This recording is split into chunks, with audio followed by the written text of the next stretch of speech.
I'm very excited for our next guest. He is an incredible Canadian guitarist. He has worked with tons of people. He just got awarded the Mississauga Music Walk of Fame star. Let's give a huge round of applause to Steve DeMarchi! Woo!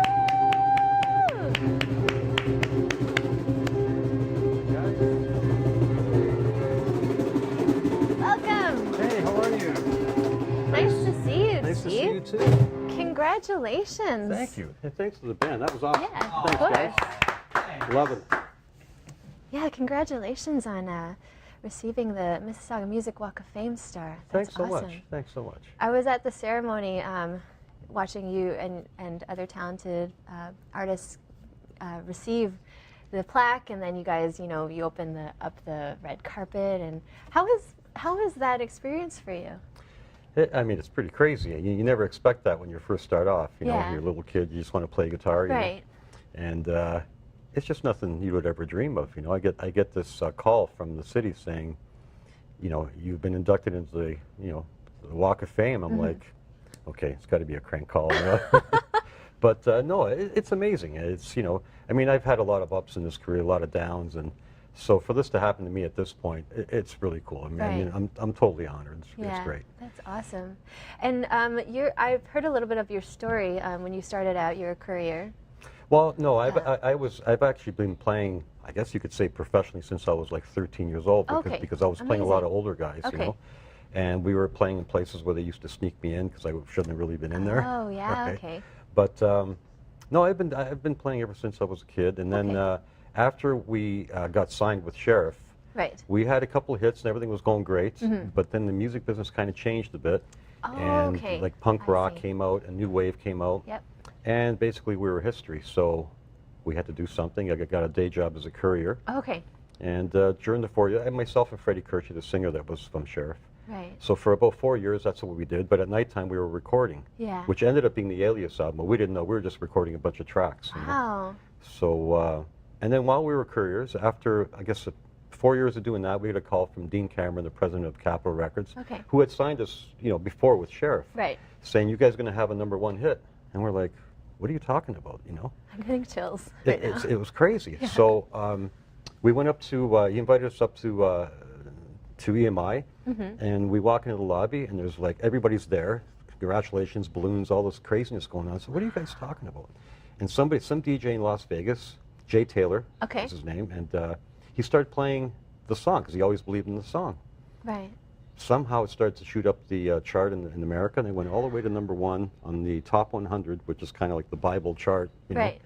And there we were, #1 song. We're delivering parcels in Toronto. Yeah. Right.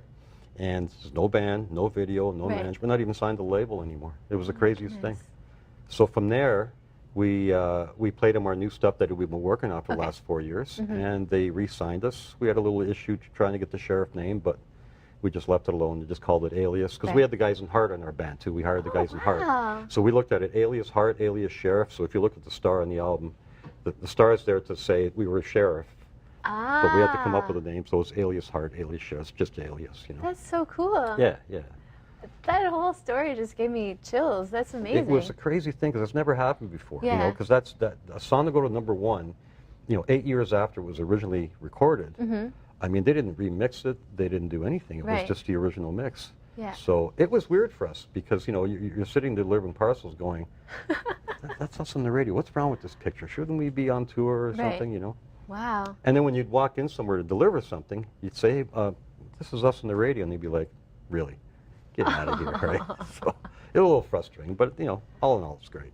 But that's really cool. So you said it was 8 years after you recorded it. That just shows that, what you guys recorded, you were either well beyond your time at the time, or that music is always relevant nowadays. Well, musical styles change through the years, right? And a lot of people said back then that rock wouldn't come back, and that's what we do. I mean, we can record anything.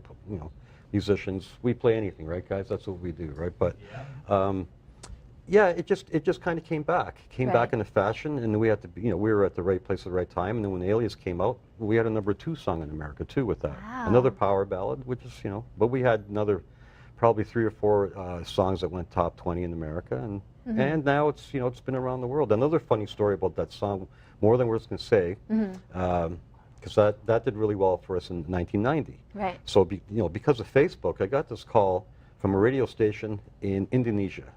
It was like 2009, yeah, and they wanted me to do a live interview with them. I says, okay, so I'm doing this interview.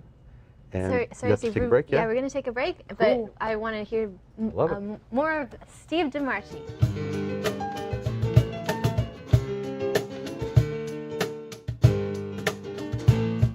Welcome back to Nighttime. I'm still with Steve DeMarchi. So you were just chatting with us about your song, More Than Words Can Say.